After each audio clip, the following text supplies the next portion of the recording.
Տեսեք, չակերտ չբացեմ, բայց օրինակ մեր մոտ բեռնատար քշողը 5 անգամ ավել աշխատավարձ է ստանում, քան օրինակ բանկի կառավարիչը։ Զանգեզուրի նման մեծ կոմբինատի կառավարման ամենամեծ խնդիրները որտեղից են գալիս։ Եթե մենք խոսում ենք տնօրենների խորհրդի մասին, մենք ունենք տնօրենների խորհուրդ, որովհետև դա օրենսդրական պահանջ է։ Արևմտյան երկրներում իրանք ունեն տնօրենների խորհուրդ, որովհետև իրանք հասկացել են, որ դա ճիշտ է։ Իսկ ո՞նց ստացվեց այդ process-ը, որ պետությունը դարավ բաժնի տեր։ Քեմբրիջից հետո ահագին հոգնել էի։ Մի հատ միտք եկավ, կարողա,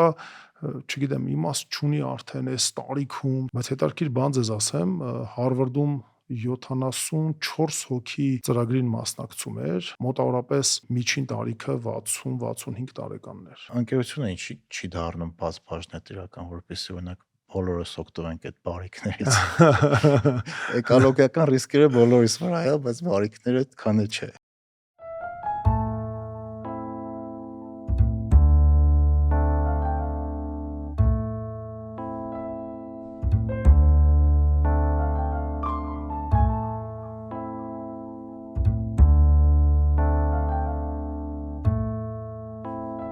Բարև ձեզ։ Այսօր մեր ոդքասթի հյուրն է Զանգեզուրի պղանձամոլիբդենային կոմբինատի տնօրենների խորհրդի անդամ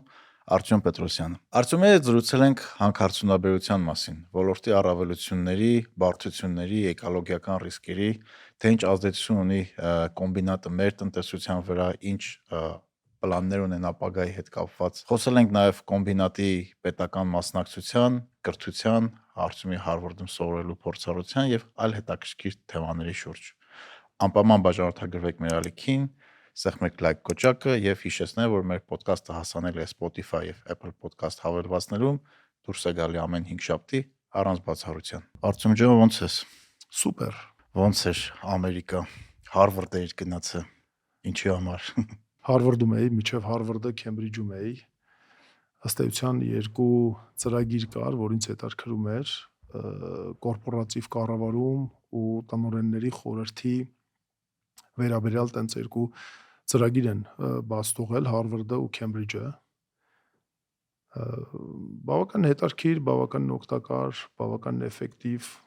ծրագրեր էր, ինքը executive, այսինքն level-ի ծրագրեր է։ Արդեն ղեկավարների համար նախատեսված։ Մասնակցելու համար պետք է լինես տնօրենների խորհրդի անդամ կամ ընկերության գլխավոր տնօրեն, այսինքն այս երկու պայմանն է, կամ shareholder, այսինքն բաժնետեր։ Այս երկու պայմանն է, որով իրավունք ունես թույլտվություն ստանալու ծրագրին մասնակցելու։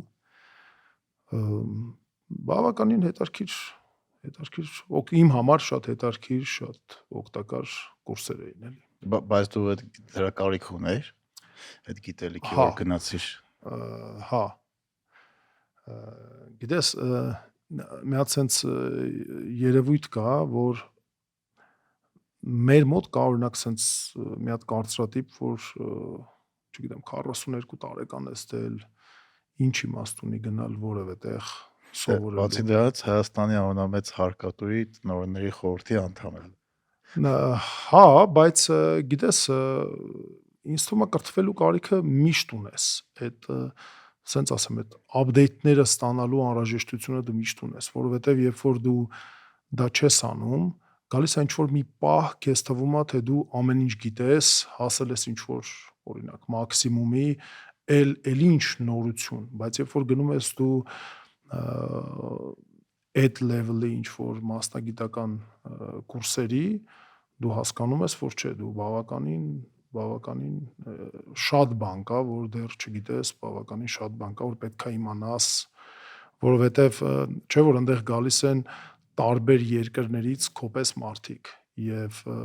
նաեւ իրանց հետ խոսելու, իրանց հետ որևէ հարցի շուրջ քննարկելու կամ վիճելու, ինչի՞ չէ նաեւ brainstorm անելուց էլի ահագին բան վերցնում ես։ Օրինակ հետաքրքիր մի բան ասեմ, ես երբ որ Լոնդոնից Բոստոն էի գնում ինքնաթիռով, արդեն Լոնդոնից հետո, Քեմբրիջից հետո ահագին հոգնել էի, որովհետև մոտավորապես վերջի 10 օրը տենց ինտենսիվ օրական մի քանի 9-10 ժամանոց դասեր, քեյսեր եւ այլն, մի պահ հոգնել էի արդեն ու ինքնաթիռի մեջ սենց մի հատ միտք եկավ ինձ մոտ, որ կարող է, չգիտեմ, մի քիչ over է, էլի կարող է մի քիչ շատ է, հա, մի քիչ շատ է, կարող է, չգիտեմ, իմաստ չունի արդեն այս տարիքում, սենց ինչ որ միտք եկավ էլի ինձ մոտ, բայց հետարքիր բան ձեզ ասեմ, Հարվարդում 74 հոգի ծրագրին մասնակցում էր, մոտավորապես երևի միջին տարիքը 60-65 տարեկաններ։ Այդքան բարձր էր։ Հա։ Ունեի ծրագրին մասնակցում էին օրինակ Ամերիկայի տարբեր բիզնեսների տնօրենների խորհրդի անդամներ 72, 75, 65, 50 Մարդիկ այդ տարիքում շարունակում են սովորեն։ ու գիտես ինչ իմպուլսով, գիտես ինչ տրամադրվածությամբ, ինքը կոնկրետ եկել է քեզնից բան սովորելու, ինքը կոնկրետ եկել է ծրագրից մի բան տանելու, կոնկրետ եկել է քո հետ վիճելու, քեզ մարտահրավեր նետելու, որովհետև ինքը process-ը տենց է, ու այդ պայն երբ որ տեսնում ես, որ մարդիկ ովքեր 65-70 ու մարդիկ են, որոնք իրանց կյանքում արդեն հասցրել են աշխատել որպես մեծ խոշոր ընկերությունների գլխավոր տնօրեններ, մարդիկ ովքեր մի մասը խոշորագույն ընկերությունների բաժնետերեր են, տնօրենների խորհրդի նախագաներ են, հա, այսինքն հասկանում ենք, չէ՞, ինչ level-ի մասին է խոսքը, ու դրանից հետո 65 տարեկանում կամ 70 տարեկանում ինքը էլի եկել է սովորելու։ Ու գիտեք, դա խոսում է նրա մասին, որ մարդը չի հանձնվում։ Ինքը հələ առաջ է նայում, ինքը ունի ուրիշ նպատակներ, ինքը չի հանձնվում, որովհետև մեր մոտ կա սենց մի հատ կարծրատիպ, դե ինստիտուտից հետո ու շատ եմ ես լսել, էլի, օրինակ որ հարցնում էին ինձ, թեկուզ ընկերներիցս որոշ մարդիկ, որ հարցնում էին, ասում էին, դե լավ իմաստ ունի այդքան ոնց որ սովորել, բայց չէ, ունի, որովհետև գնում ես այդ քննարկումների արդյունքում քո մոտ բացվում է մի հատ լայն դիապազոն, նոր ինֆորմացիա ես դու ստանում։ Ոչ միայն ստանում ես դասախոսներից, այլ նաև քո գոլեգաներից, ում հետ որ սովորում ես։ Իսկ պրակտիկ կառավարման այսօրվա ընկերությունը կառավարելու հարցում այդ գիտելիքը կօգնի։ Հա, արդեն օգնել է։ Ինչով։ Արդեն օգնել է, որովհետև մոտեցումներ կան, պրոյեկտներ կան, որ արդեն իսկ, տես մոտավորապես ես վերադարձել եմ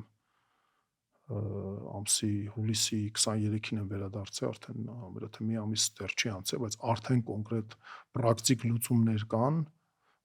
որոնք պատրաստվում ենք ներդնել, որոնք պատրաստում ենք կիրառել։ Մեր նոր գործընկերն է Pullman Residence Երևան, կենտրոնից 7 րոպե հեռավորության վրա։ Նոր-նորքի այգիներում միջազգային բրենդը նախագծել ու իրագործում է բնակելի համալիր, որտեղ տարածքի յուրաքանչյուր դետալ ծառայելու է ձեր ընտանիքի բացարձակ հարմարավետությանը։ Պատկերացրեք 70 մետրանոց անեզր լողավազան, սպա սրահներ, 600 մետր քառակուսի մակերեսով ժամանակակից մարզասրահ եւ սպորտային համալիր ֆուտբոլի եւ թենիսի կորտերով։ Հենց ձեր բակում։ Մասնագիտացված անձնակազմ ձեր բնակարանի ցանկացած տեխնիկական խնդիր արագ եւ արդյունավետ լուծելու համար։ Վալետ պարկինգ ձեր հյուրերին մուտքի մոտ դիմավորելու եւ կայանման հոգսը ստանձնելու համար։ Զանգահարեք մանրամասներին ծանոթանալու եւ ձեր անհատական առաջարկը ստանալու համար 055 065 055 հեռախոսահամարով։ Բնակարանը մուտը 2027 թվականի։ Զանգեզուրի նման մեծ կոմբինատի կառավարման ամենամեծ խնդիրները որտեղից են գալիս։ Մեծ բիզնեսները միշտ ունեն խնդիրներ, միշտ։ Բարձր։ Բայց առհասարակ մեծ խնդիրներ ունեն, իմ կարծիքով, սենց մեծ հանքարդյունաբերական ընկերությունները, առանց այդ խնդիրների չի լինում։ Շատ տարբեր է խնդիրները, շատ տարբեր են։ Խնդիրները կարող են առաջանալ, օրինակ, չգիտեմ, օրենսդրական դաշտի թույլ լինելուց, հա, խնդիրները կարող են առաջանալ, չգիտեմ, տարբեր, սենց ասեմ, տեսեք, մեծ բիզնեսի պուլսը, սրտխփոցը ավելի արագ է։ Շատ ժամանակ շատ ժամանակ կողից թվում է, որ դանդաղ ավելի։ Չէ, ավելի արագ է, ու ստեղ ես մի անգամ առիթ ունեցել եմ դրա մասին խոսել, գիտեք, հանքարդյունաբերությունն էլ ինքը ըստ էության բիզնես է, եւ շատ ժամանակ վերահսկողություն իրականացնող կամ բիզնեսի հետ աշխատող մարմինների պուլսը ավելի դանդաղ է, քան բիզնեսին է, այսինքն բիզնեսը ավելի արագ է կենտրոնանում, ավելի արագ է առաջ գնում, ինքը ունի մեծ ռեսուրս, մեծ կադրային ռեսուրս, հա, շատ արագ կարողանում է ներգրավել տարբեր կոնսուլտանտների, անհրաժեշտ բոլոր ամեն ինչը վերցնում ու շատ արագ ինքը առաջ է շարժվում։ Դրա հետևից շատ ժամանակ պետական վերահսկողություն իրականացնող մարմինները չեն հասցնում։ Եվ այս արագություն ու չհասցնելու մեջ ստեղծվում է մի հատ դիսբալանս, որը ըստ էության հիմնականում ստեղծում է այդ խնդիրները։ Իսկ որ պետությունը հիմա մասնաբաժին ունի, այդ չի խանգարում դրան կամ չի օգնում։ Ասիկի իրանք էլ պետք է շահագործված լինեն, որ ընկերությունը ավելի արագ շարժվի ու շահույթը ավելի բարձր լինի։ Չգիտեմ, չեմ պատկերացնում դրա համար։ Դե գիտեք, պետության այդ հարաբերությունները ես չեմ կարող ասել, որ օրինակ Զանգեզուրի պղնձամոլիբդենային կոմբինատը տենց ինչ որ մյուս ընկերությունների համեմատ ինչ որ բացառիկ ոնց որ հատուկ բան դիրք ունի, չէ, այսինքն ոնց որ մյուսներն են ստուգվում, ոնց որ մյուսների process-ներն են օրինակ տևում 100-120 օր, մեր process-ներն էլ են տենց տևում, բայց օգնել է տարբեր հարցերում, երբ որ անհրաժեշտություն լինում է, իհարկե համագործակցում ենք։ Հասկացա։ Իսկ ո՞նց ստացվեց այդ process-ը, որ պետությունը դառավ մասնաբաժնի տեր։ Ես գիտեի, որ այդ հարցը տալու եք։ Ինձ շատ հետաքրքիր է, ծիրոք։ Տեսեք, ես մեդիայում խոսվեց դրա մասին, բայց մի մասը ոնց որ այնքան անիրական էր թվում, որ ավելի շատ հեքիաթի էր նման, մի մասն է այտենց շատ պարզ բացատրություն էր, էլի։ Տեսեք, ես ընկերության բաժնետեր չեմ։ Հետևաբար ես ուղիղ այդ հարցին պատասխանը չունեմ, բայց ես կարող եմ ասել իմ ենթադրությունը։ Դա շատ նորմալ պրակտիկա է նախ, որովհետև ամբողջ աշխարհում իմ կարծիքով հարյուրավոր խոշոր ընկերություններ կան, որոնք ունեն պետական մասնակցություն։ Ընդհուպ ասեմ, օրինակ նույն Եվրոպայում մեծ տարածում ունի ոչ թե պետությունն է ընկերության բաժնետեր, այլ օրինակ մարզը, համայնքը, հա։ Չգիտեմ, օրինակ Volkswagen ընկերությունը, եթե ճիշտ եմ հիշում, 30%-ից ավելը պատկանում է համայնքին, այսինքն այդ մարզին, որտեղ որ ըստ էության արտադրությունն է, Air France ընկերությունը։ Ես վերջերս այդ ցուցակին Intel-ը միացավ։ Intel ընկերությունը, եթե մենք ուշադիր նայենք, օրինակ Չինաստանում խոշորագույն, մասնավորապես ավտոարդյունաբերությամբ զբաղվող ընկերությունները, մեծ մասը օրինակ պետությունը կամ էլի իմ ասած մարզը մասնաբաժին ունի, բայց իմ ենթադրությունը ես կարող եմ ստեղ ասել, տեսեք, քանի որ հանքարդյունաբերության ոլորտը ինքը բարդ ոլորտ է, ինքը առնչվում է ենթակառուցվածքների հետ, ես քիչ առաջ նշեցի օրենսդրական կարգավորումների հետ, ունի շատ մեծ սոցիալական ազդեցություն, հա, եւ այս ամեն ինչը հաշվի առնելով բիզնեսը ուզի թե չուզի ինքը առնչվում է եւ որոշակի առումով կարելի ասել կախվածության մեջ է մտնում պետական կառավարության ֆունկցիաների հետ։ Եվ իմ կարծիքով նմանատիպ մոդելները կիրառվում են այն ժամանակ, երբ որ բավականին լուրջ պրոյեկտների շրջանակներում անհրաժեշտություն է առաջանում արագության, անհրաժեշտություն է առաջանում ստրատեգիկ կոմպլեքս լուրջ լուծումների։ Այս դեպքում իմ կարծիքով կիրառվում է այս մոդելը։ Սա իմ անձնական ենթադրությունն է։ Ճիշտ եմ հասկանում, որպեսզի ընկերությունը արագ առաջ շարժվի, որպեսզի կարողանա ընդհանուր իր շահերը պաշտպանել, այդ պայմանությամբ ճիշտ է, որ պետությունը դառնա մաս։ Տեսեք, ես սենց ասեմ, օրինակ հանքարդյունաբերության մեջ կան օրինակ շատ ենթակառուցվածքային հարցեր, չգիտեմ, ճանապարհներ, անգամ аэропորտ, Հա, օդանավակայան, չգիտեմ, ասենք թե հողային հարցեր, գետերի հետ կապված հարցեր, հա, Օջամբարները, որոնք էլեկտրաէներգիայի հետ կապված հարցեր, ու այդ հարցերը շատ բավականին ծանր եւ ստրատեգիկ հարցեր են։ Բավականին ծանր եւ ստրատեգիկ հարցեր են։ Օրինակ, չգիտեմ, հոսանքը անհրաժեշտ Զանգեզուրի պղնձամոլիբդենային կոմբինատին մոտավորապես այնքան, ինչքան օրինակ կարա գնա դեպի Իրան հոսանքի գիծը։ Սա բնականաբար առանց պետության ու էական չի դա կլինի ԶՊՄԿ-ն, թե օրինակ մեկ այլ հանքավայր, հա, եւ առանց այդ պետության հոգատարության, այդ աջակցության շատ դժվար կլինի նմանատիպ պրոյեկտներ ռեալիզացնել։ Բայց մյուս կողմից է ինքը ամենամեծ հարկատունը Մեկաշուկան, նման ընկերության հետ պետությունն է պետք է հաշվի նստի, կապ չունի բաժնի դրա թե չէ։ Համամիտ եմ, Որտեղ օրինակ եթե Սյունիքի միջին աշխատավարձները նայենք, բոլոր մարզերից ավելի բարձր, ավելի մոտիկա Երևանին, քան հաջորդ մարզի նշանակում այդտեղ։ Դե հա, դա մենակ իհարկե ԶՊՄԿ-ի դերը մեծ է, բայց հանրարտադրության մենակ ԶՊՄԿ-ն չի թե, որովհետև կան տարբեր հանքավայրեր կան, որոնք հա շատ մեծ ինժեներական պոտենցիալ է կենտրոնացված Սյունիքում, չէ՞։ Իսկ դա նաև տալիս է իր մուլտիպլիկատիվ էֆեկտը։ Օրինակ, որպիսի մի ընկերություն որևէ ինժեներական ընկերություն, անուն չասեմ, սպասարկի ԶՊՄԿ-ին, ում հետ մենք ունենք օրինակ պայմանագրային հարաբերություններ, բնականաբար այդ ընկերությունն էլ պետք է այդ տարածքում ունենա իր, այսպես ասած, բազան, իր աշխատակիցները, որպեսզի ինքը կարողանա պատշաճ ծառայություն մատուցել։ Այդ մուլտիպլիկատիվ էֆեկտը բավականին մեծ ռեակցիա է տալիս։ Դա մեծ կլաստեր է ձևավորել, որը շուրջ բիզնեսներ են աճում։ Իհարկե, բավականին մեծ։ Հիմա դուք մոտավորապես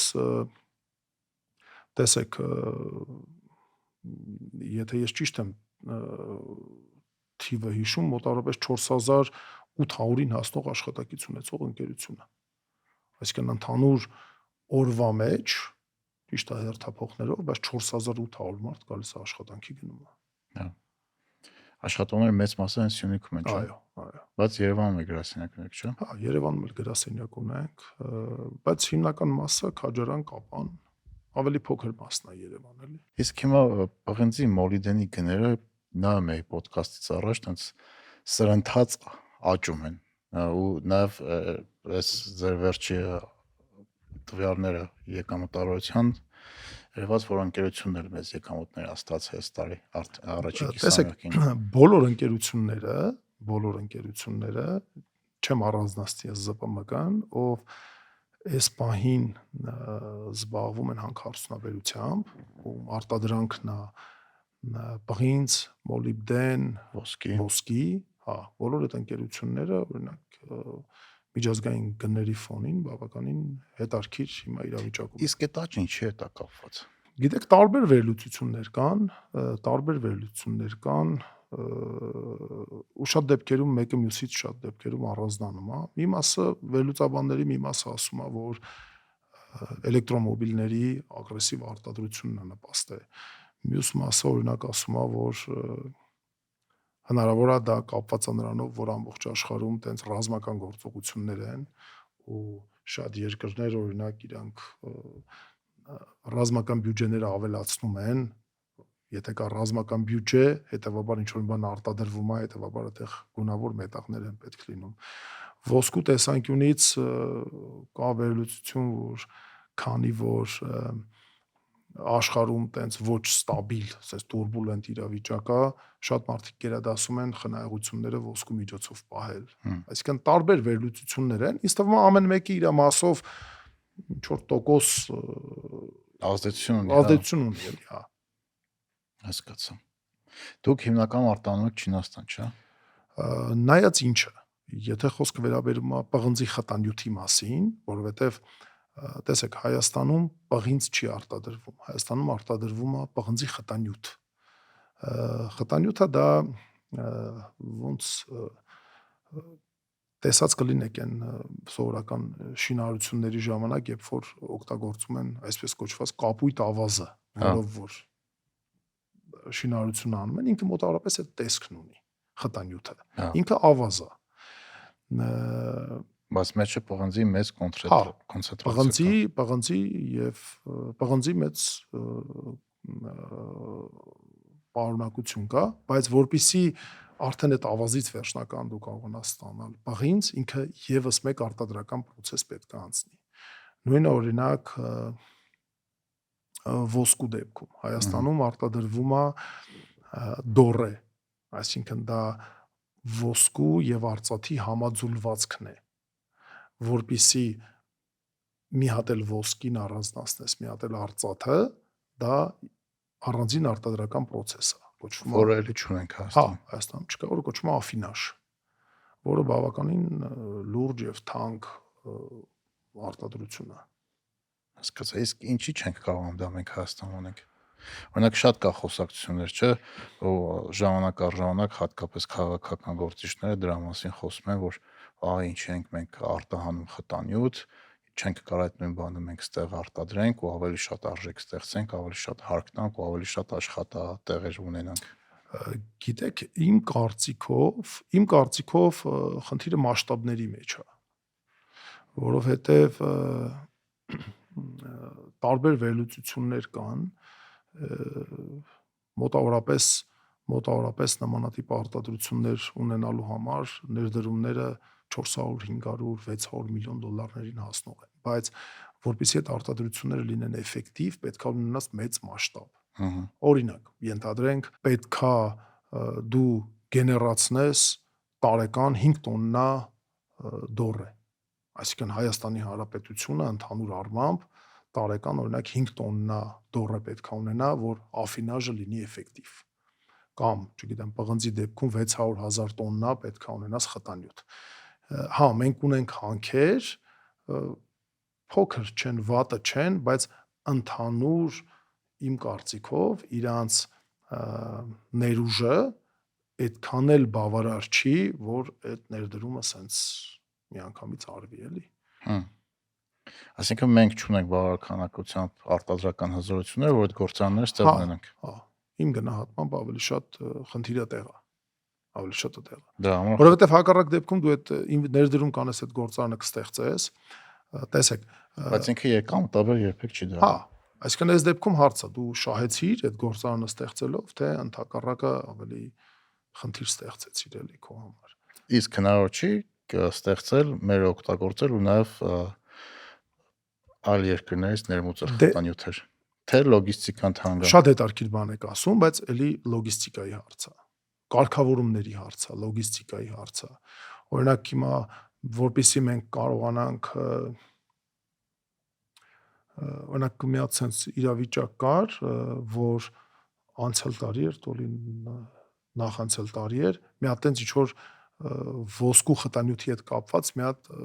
լոգիստիկ պրոյեկտ ենք քննարկում, արդյոք հնարավոր է երրորդ երկրից ներմուծել, ստեղի արտադրությունում ստանալ դորեն եւ արտահանել, բայց այնքան ծանր process-ների մեջով sense անցանք, փորձագետներ էին պետք, եզրակացություններ էին պետք, բարձվեց, որ օրենսդրական սահմանափակումներ կան եւ այլ եւ այլ եւ այլ, այսինքն այնքան խնդիրներ առաջացան, որ անգամ փորձնական մեր համար դժվար եղավ ներմուծել, փորձնական հասկանալ, նոր հետո ինչ որ գործողություն անել։ Սա էլի վերադառնում ենք իմ ասածին, որ նմանատիպ մեծ պրոյեկտները իրանք պահանջում են հետաքրքրություն ոչ միայն բիզնեսի, այլ նաև պետության կողմից։ Հասկացա։ Իսկ TRIP-ը կարող է սիտուացիան փոխի։ Ոնց կազդի օրինակ ձեր վրա, որովհետև Սյունիքի հետ դա շատ ուժեղ կապ ունի, չէ՞, նախագիծը։ Չեմ կարող ասել։ Չի քննարկվել։ Երբեք չեմ քննարկել, երբեք մենք չենք քննարկել, հետևում ենք, որպես այսպես ասած, հայ այդ զարգացումներին հետևում ենք, բայց բիզնեսի կոնտեքստում թե դա ինչ ազդեցություն կունենա բիզնեսի վրա, երբեք այդ հարցը չենք վերլուծել, չեմ կարող այդ հարցին պատասխանել։ Հասկացա։ Հիմա ոնց որ Սյունիքի անունը, Սյունիքը շատ է քննարկվում, էլի տարբեր թեմաներում։ TRIP-ը կլինի, սահմանը կլինի։ Իսկ սահմանը արդեն դուք սահմանավերց գործարան եք դառել, էլի այդ ինչ որ ազդեցություն ունեցել։ Չէ, տենց էլ չի որ սահմանամերձ է, ինքը սահմանից բավականին տենց հեռավորության վրա։ Այդ հատվածում սահմանային փոփոխություն չի եղել։ Հա։ Ինքը ոնց կար, տենց մնացել է։ Հասկացա։ Սահմանից հեռու է։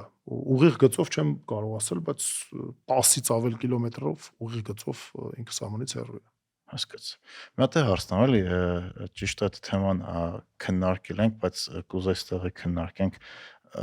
ընկերությունը ինչի չի դառնում բաց բաժնետիրական, որպեսզի օրինակ բոլորս օգտվենք այդ բարիկներից։ Էկոլոգիական ռիսկերը բոլորիս վրա է, բայց բարիկները քանը չէ։ Գիտեք, հետարքիր բան եք ասում, երևի դա բաժնետերի որոշելու հարցն է նորից, այսինքն էլի բաժնետերը պետքա որոշեն, էլի, այսինքն իրանց համար որ մոդելն է ավելի հարմար բիզնես անելու համար։ Օրինակ այդ հարցը շատ ակտուալ է, որովհետև տեսեք, Արժեթղթերի շուկան ոնց որ Հայաստանում զարգանում է։ տեսեք, շատ իմ համար շատ հետարքիր ու ակտուալ հարց տվեցիք, որովհետև ըստ էության ինչպես Անգլիայում ունեցել է Ամերիկայում, այս վերջի 6 ամիսը ամբողջությամբ դրա մասին ենք խոսել, այդ ենք ուսումնասիրել ու հասկանում ես, որ մշակութային տեսանկյունից իրանք լրիվ ուրիշ տեղ են։ Մեր տարածաշրջանը, ես չեմ ասում Հայաստանը, տարածաշրջան ասելով ի նկատի ունեմ, չգիտեմ, Հայաստան, Վրաստան, Կազախստան, Թուրքիա, միգուցե վստահ են post-սովետական երկրները, Ռուսաստան եւ այլն, կորպորատիվ նմանատիպ որոշումների տեսանկյունից մենք շատ հեռու ենք, մենք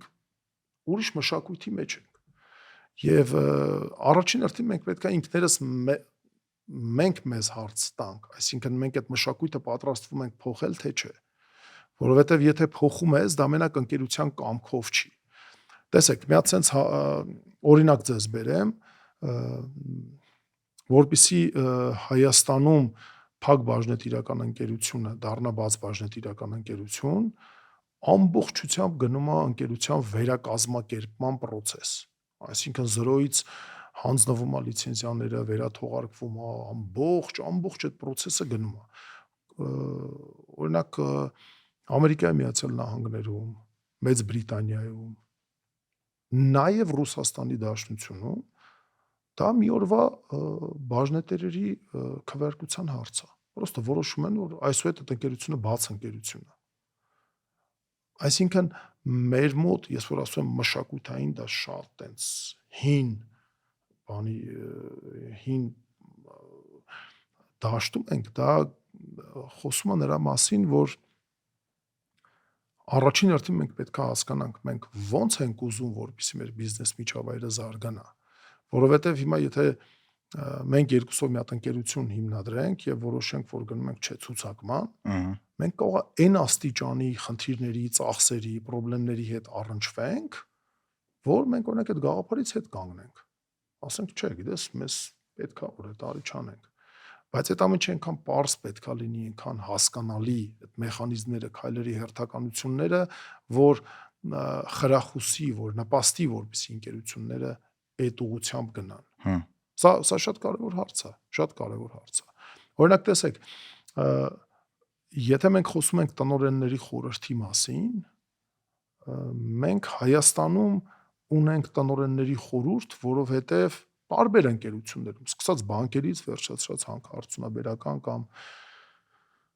կամ տելեկոմունիկացիոն ընկերություններից, մենք ունենք տնօրենների խորհուրդ, որովհետև դա օրենսդրական պահանջ է։ Բայց շատ տեղերում ինքը նենց չի աշխատում, ոնց որ պետք է աշխատի։ Հենց ես դրա մասին եմ խոսում։ Արևմտյան երկրներում իրանք ունեն տնօրենների խորհուրդ, որովհետև իրանք հասկացել են, որ դա ճիշտ է, որ դա բխում է ընկերության շահերից, որ դա օգտակար է, որ դա բխում է ընկերության շահերից, որ դա բարձրացնում է ընկերության իմունիտետը, որ դա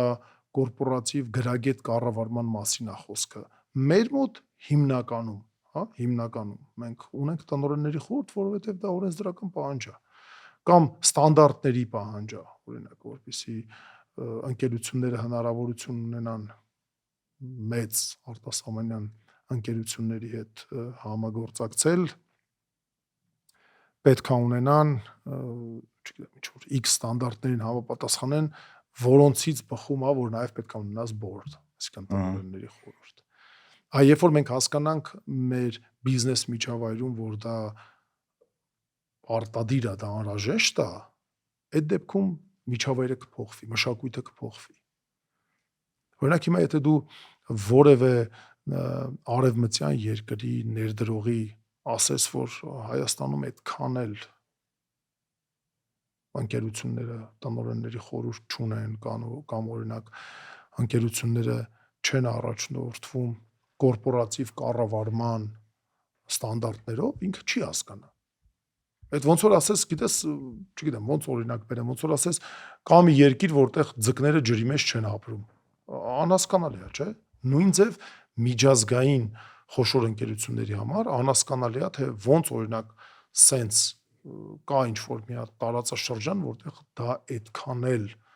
բան չի։ Դե պատճառները երևի շատ կան, շուկան է նոր, Մշակույթը, բիզնես ընկերությունների մշակույթը։ մեծ մասը փոքր են ու հլա դեռ կառավարվում են սեփականատերի միջոցով։ Օրինակ, չգիտեմ, 90-ականներից ստեղծված, անգամ 90-ականներից ստեղծված մեծ ընկերությունները մինչև այսօր հիմնական մասը հենց սեփականատերերն է կառավարում են կամ իրանց ընտանիքի անդամները ու իրանք կարիք չեն տեսնում, որ ինչ որ մեկը դրսից գա, իրանց պատմի, իրանք իրանց բիզնեսը ոնց անեն։ Կարիքը չեն տեսնում, մինչև լուրջ մարտահրավերների առաջ չեն կանգնում։ Դե մի քանի Իսկ թվում է մեր պրակտիկան ցույց է տալիս, որ բայց օրինակ, չգիտեմ, 2008-ի ճգնաժամը վերցնենք, որ շատ մեծ մեր շուկայի վրա ազդեցություն ունեցավ, նրան 14-15% ընկավ COVID-ը, Արցախյան պատերազմը, շատ վերջի տարիներին շատ տարբեր դժվարությունների մեջով ենք մենք անցել ու հիմա էլ օրինակ Ռուսաստանի հետ առևտրի հետ կապված խնդիրները, բայց ոնց որ անգամ այդ դժվարությունների մեջով, այդ ճգնաժամերի մեջով անցնելուց հետո մեկը ընկերությունները դեռ համոզված չեն, որ իրենց պետք է տնօրենների խորհուրդ։ Ինչ առավելություն է դա իրենց տալիս, ինչի պետք է ունենան։ բացատրեմ, տեսեք, Օրինակ Զանգեզուրի պղնձամոնիտենի կոմբինատը ինչի ունի, որտեվ պահանջն է, թե որովհետև այդ տնօրենների խորհուրդը իրոք օգուտ է տալիս ընկերությանը։ որովհետև նախ մեր դեպքում օրենսդրական պահանջն է եւ երկրորդը մենք շատ հստակ ընդգծված հասկանում ենք տնօրենների խորհրդի կարեւորությունը, դերը։ Տեսեք, տարբեր բաների մասին ենք խոսում։ Խոսում ենք մենք համակարգված բիզնեսի մասին, թե ընտանեկան բիզնեսի մասին, որովհետև մարդ կա, ով բիզնես անում է, իրան պետքա ինքը ստանա օրինակ տարեկան 400,000 օրինակ պայմանական եմ ասում, դոլարի եկամուտ, ինքը դա ստանում ասում է, ես բիզնես ունեմ, ինձ լավ բիզնեսմեն չկա։ Բայց եթե դու ուզում ես ստեղծել ընկերություն, որը ոնց որ դուք եք ասում, հետագայում գնա օրինակ ցուցակման, եթե դուք ուզում եք ստեղծել ընկերություն, որը առողջ կառավարվի, բալանսավորված կառավարվի, ստեղծեք ընկերություն, որը մի մարդու վրա չի կենտրոնացած։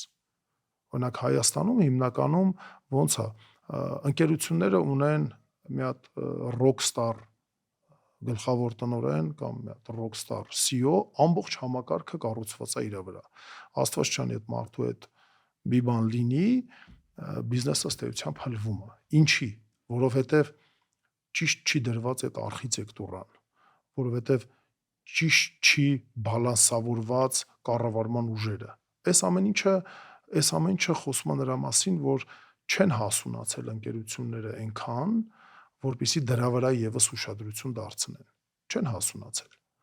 Հիմա, երբ որ մենք խոսում ենք կորպորատիվ կառավարման մասին, երբ որ մենք խոսում ենք տնօրենների խորհրդի մասին, մենք պետք է հասկանանք դրա իմաստը որն է։ Օրինակ, շատ հաճախ մարդիկ ինձ հարց են տալիս, ասում են, բայց այդ ի՞նչ է այդ տնօրենների խորհուրդը։ Դա ինչու է այդքան կարևոր։ Տեսեք, եթե մենք խոսում ենք ընկերության երկարատև զարգացման մասին, երբ որ մենք խոսում ենք ընկերության ստրատեգիայի մասին, երբ որ մենք խոսում ենք ընկերության ռեսուրսների մասին, ընկերության շրջապատող միջավայրի ռիսկերի մասին, այս ամեն ինչը ընկերության տնօրենների խորհրդի աշխատանքն է։ Տնօրենների խորհրդի աշխատանքն է, այսինքն տնօրենների խորհուրդը սահմանում է ընկերության երկարատև ստրատեգիկ զարգացումը, հետևում է, որպեսզի ընկերությունը այդ ճանապարհով գնա դեպի ստրատեգիկ զարգացմանը։ երբ որ միջավայրում որևէ փոփոխություններ են տեղի ունենում, դա խորհրդի համար վերլուծության եւ անհրաժեշտ որոշումների կայացման հարց է։ Հիմա ձեզ մի օրինակ ասեմ, շատ ակտուալ։ Տեսեք, Քեմբրիջում սենց մի հետարքիր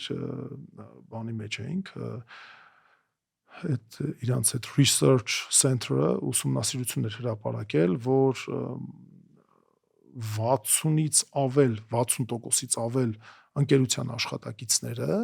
օգտագործում են այսօրվա դրությամբ AI, արհեստական բանականության տարբեր գործիքներ։ Հիմա օրինակ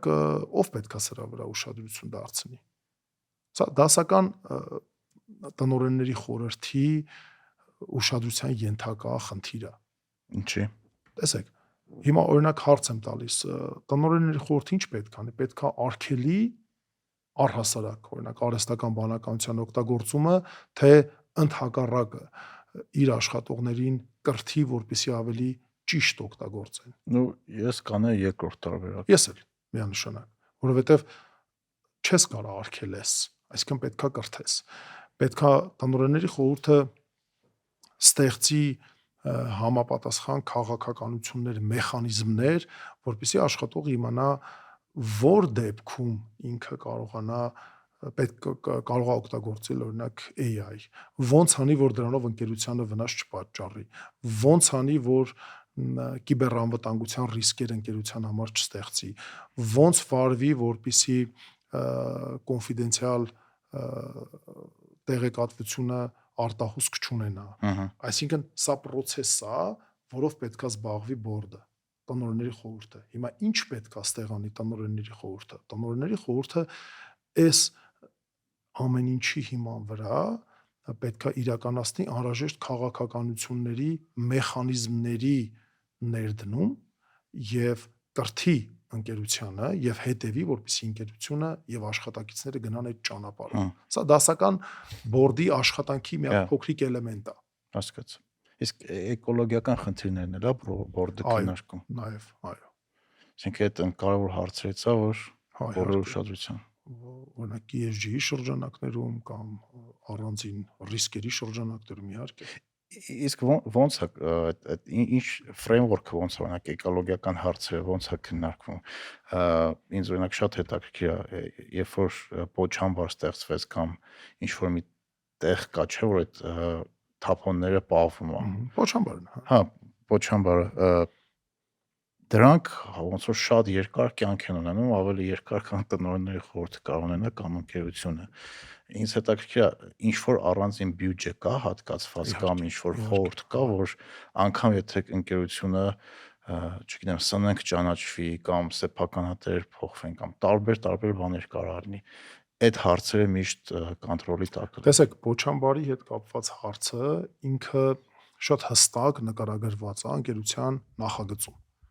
Իսկ օրենքով ոնց է սահմանվում։ Նախագծում, այսինքն երբ որ ընդերք օգտագործողը ստանում է թույլտվություն, արդյունահանման թույլտվություն, ինքը պետությանն է ներկայացնում նախագիծ։ Այդ նախագծի մեջ ամբողջությամբ բոլոր գործողությունները նկարագրված են։ Տեսեք, process-ը որն է։ Ընկերությունը ըստ էության պետությանը, որովհետև ընդերքի բացառիկ սեփականատեր է հանդիսանում Հայաստանի Հանրապետությունը, միշտ մենք ունենք, չէ՞, այդ հարցից մի փոքր շեղվեմ, այդ բանն ունենք, չէ՞, որ մարդիկ ընդերքը պետք է վերադարձվի պետությանը, բայց ընդերքը միշտ ա եղել պետությանը եւ դա ամրագրված է մեր բոլոր օրենսդրական ակտերում, հա։ Երբ որ ընկերությունը ներկայացնում է առաջարկ, թե ինքը ինչ եղանակով, ինչ ճանապարհով, ինչ ժամկետներում, ինչ ներդրումների միջոցով է պատրաստվում շահագործել այս կամ այն հանքավայրը, դրա մեջ պարտադիր կա բնապահպանական մասը, էլեմենտը պարտադիր կա ընկերության սոցիալական պատասխանատվության էլեմենտը, պարտադիր կա պոչամբարը ինքը ինժեներական կառույց է, ինքը բավականին ռիսկային կառույց է, այսինքն թե քանի տոննա պետք է այդ պոչամբար օրինակ լցվի այդ պոչանքները, ինչ հաստության պետք է լինեն պոչամբարի պատերը, ինչ թեքության պետք է լինեն այդ պոչամբարի պատերը, ինչ հերթափոխով պետք է աշխատակիցները հսկեն այդ պոչամբարի անվտանգությունը, այսինքն դետալացված այդ ամեն ինչը նախագծում կա եւ երբ որ ընկերությունը ստանում է անդերկօգտագործման իրավունքը եւ ըստ էության կնքում է պայմանագիր տարածքային կառավարման նախարարության հետ, այսինքն Հայաստանի Հանրապետության հետ իդեմս նախարարության, ընկերությունը պարտավորություն է ստանձնում նախագծին համապատասխան այդ աշխատանքները իրականացնել։ Բայց այստեղ ես ուզում եմ շեշտել, որ սա շատ ակտիվ մոնիտորինգի եւ ստուգումների է ենթարկվում նաեւ պետության կողմից։ Տարբեր նախարարությունների, տարբեր տեսչական մարմինների կողմից մոնիտորինգ է իրականացվում։ Հիմա այստեղ որն է բավարար խիստ արվում, չգիտեմ, այդ հարցին կարող եք դուք պատասխանեք, հա, ես պատասխանեմ, որ շատ խիստ է արվում։ Ամենավերահսկվող ոլորտը, ամենայն պատասխանատվությամբ ձեզ ասում եմ, որտեղ շատ ռիսկային է։ ամենածանր եւ ամենավերահսկվող ոլորտը Հայաստանում դա բիզնեսի մասին է խոսքը, դա հանքարդյունաբերության ոլորտն է։ Ինչքան գերատեսչություն գիտեք, մեզ ստուգում են։ Ու այդ մարդիկ իրոք հասկանում են ինչ կարևոր աշխատանք են անում, որտեղ այդ սխալները բոլորի կյանքի վրա կար ազդի։ Մի քիչ եթե էֆեկտիվությունը, պրոֆեսիոնալիզմը ավելի բարձր լիներ, ինձ թվում է չէր խանգարի, չէր խանգարի հանուն արդարության, բայց հա, արվում է, ըստեղ նաև տեսեք, ընկերության առանձին ընկերության պատասխանատվությունն էլ շատ մեծ է։ Այսինքն ընկերությունը մենակ չի սպասում Դե ինձ թվում է այդտեղ ոնց որ հանպետությունը պետք է շատ խիստ վերահսկի, համել ընկերությունը հասկանա պատասխանատվությունը։ Տեսեք, ընկերությունն ունի կոնկրետ պատասխանատու կադրեր, ովքեր բավականին բարձր մակարդակի պրոֆեսիոնալներ են, ովքեր ամենօրյա ռեժիմով դրանով զբաղվում են, բայց շատ ժամանակ ընկերությունը բավականին լուրջ գումարներ է ծախսում, ներգրավում է միջազգային լուրջ ընկերությունների, ովքեր ոչ միայն Հայաստանում, այլ օրինակ, չգիտեմ, Կանադա, Ավստրալիա եւ այլ երկրներում, չգիտեմ, բնապահպանական կամ պոչամբարային նմանատիպ կառույցների վերահսկողության կամ աուդիտի բան ունեն, պրակտիկա ունեն եւ այդ ընկերությունների միջոցով էլ փորձում է երկրորդ կարծիք ստանալ, խորհուրդներ ստանալ, թե ինչ կարելի է անել, որպեսզի շարունակի մնալ անվտանգ եւ ստանդարտներին համապատասխան։ Այսինքն սա աշխատանք է, որը ամենօրյա աշխատանք է։ Իսկ կա ինչ-որ մարմին, որը լրիվ անկախ է, ասինքն ֆինանսավորումը կարելի ասել ընկերության կողմից, բայց ինչ որ առումով նաև ընկերությունից անկախ է, որովհետեւ էկոլոգիական ռիսկերը ինքը կարողանա կառավարի։ Որտեվ իրականում եթե կորպորատիվ պատմությունը նայենք, շատ ընկերություններ, չգիտեմ, Դյուպոնից սկսած, բանով օրինակ Volkswagen-ից վերջացրած, Volkswagen-ը վերջացած ընկերությունը տենց վատ փորձեր ունեն, որ աշխատակիցները խնդիրները կոչվում են, որպեսզի չկորցնեն ապագա եկամուտներ։ Ճիշտ է։ Շատ հետաքրքիր հարց եք տալիս ու հենց Հարվարդում այս բորդի ծրագրի շրջանակներում խոսում ենք Volkswagen-ի кейսից։ Volkswagen-ի խնդրեմը եղել է նրանում, որ մեր ընդդիմողները որ Volkswagen-ի кейսը չգիտեմ, որ խնդրեմ մի քանի բառ։ Ինքը բնապահպանական հաշվետվությունները, արտանետումների վերաբերյալ հաշվետվությունները կեղծվել էր։ Հա։ Իմ իմանալով կեղծվել էր, այնպես անմեղության կանխավարկածը Volkswagen-ի չխախտենք, միլիարդավոր դոլարների։ Հա, բավականին միլիարդավոր դոլարների տուգանքներ։ Հա, տուգանքներ եւ այլն։ Այստեղ խնդիրը, ինչպես ես հասկացա, եղել է, որ բավականաչափ անկախության էլեմենտ տնօրենների խորհրդում չի եղել Volkswagen-ի։ Այսինքն, երբ որ մենք խոսում ենք, տեսեք, միջազգային կորպորատիվ կառավարման ստանդարտներից եւ տնօրենների խորհրդի, այսպես ասած, արխիտեկտուրայից, ճարտարապետությունից խոշոր ընկերություններում ընդունված կանոն է, որ մոտավորապես մինիմում 30% տնօրենների խորհրդի անդամների պետք է լինի անկախ։ Հա։ Այս անկախությունը սա նրա մասին է, ինչ որ դուք հիմա հարցրեցիք։ Իսկ որովհետև անկախ տնօրենը ինքը նշանակվում է որոշակի ժամանակով, օրինակ 3 տարով, եւ ինքը անկախ է։ Ինքը բարձրացված իր կողմից բարձրացած հարցերով կաշկանդված չի, որովհետև ինքը վստահ է, որ ինքը այս 3 տարվա ընթացքում ոչ մի դեպքում իր աշխատանքը չի կորցնի։ Ձեր ասացի դասական լուծումը դա միջազգային կորպորատիվ կառավարման ստանդարտներն են։ Բայց այնպես չի, որ այդ ստանդարտները ունենալով, այդ անկախության էլեմենտ ունենալով սենց 100%-ով երաշխավորված ես, որ էլի ձեր ասած, օրինակ, չգիտեմ, կոծկումները կամ տեղեկատվության թափանցիկությունը պատշաճ կլինի։ Ռիսկերը միշտ կան։ Ձեր աշխատանքի մեջ ինձ թվում է շատ եք հանդիպում, որ տարբեր սեփականատերեր ունի կոմբինատը, որոնք կարող է զարգացման հետ կապված կամ ընթացիկ operation-ի հետ կապված, գործառնական հարցերի հետ կապված տարբեր պատկերացումներ ունեն։ Ու չգիտեմ, մի քանիսինն է կարող 1, 2, 3, 4, 5 կարծիք ինչ որ հարցի շուրջ։ Դուք որպես ղեկավար, տնօրենների խորհրդի անդամ, նման հարցը, երբ որ կան տարբեր կարծիքներ, ո՞նց է հարցերը լուծվում։ Ի օգուտ ում է լուծվում։ Կա օրինակ ընկերության շահ, սեփականատերի շահ, աշխատակիցների շահ, պետության շահ, համայնքի շահ։ Այո, տեսեք, կա մի հատ շատ կարևոր սկզբունք, որ տնօրենների խորհրդի անդամը ինքը ըստ էության ֆիդուցիար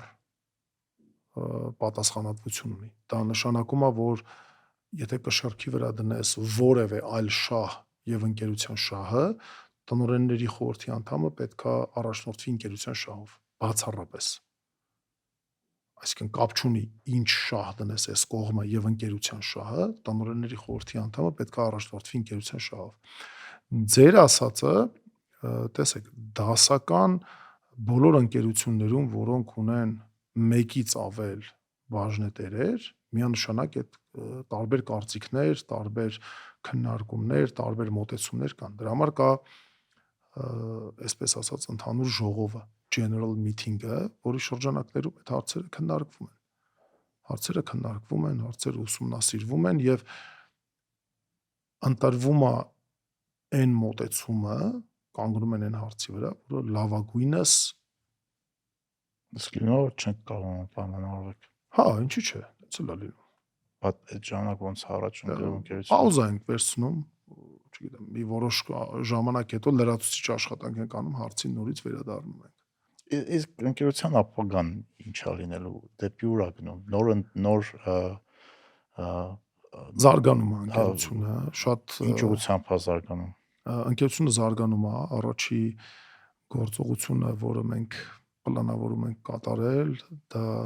ըստ էության 22 միլիոն տոննա, այս պահին ընկերությունը տարեկան արդյունանում է 22 միլիոն տոննա հանքաքար։ Առաջի պղինձը համոլիբդենի իրար։ Հանքաքար, հա, որի մեջ կա պղնձի եւ մոլիբդենի պարունակություն։ Հաջորդ մի քանի տարիների ընթացքում ընկերությունը իրականացնում է պրոյեկտ, որպեսզի այդ արդյունահանումը հասցնի 30 միլիոն տոննայի։ Ու սա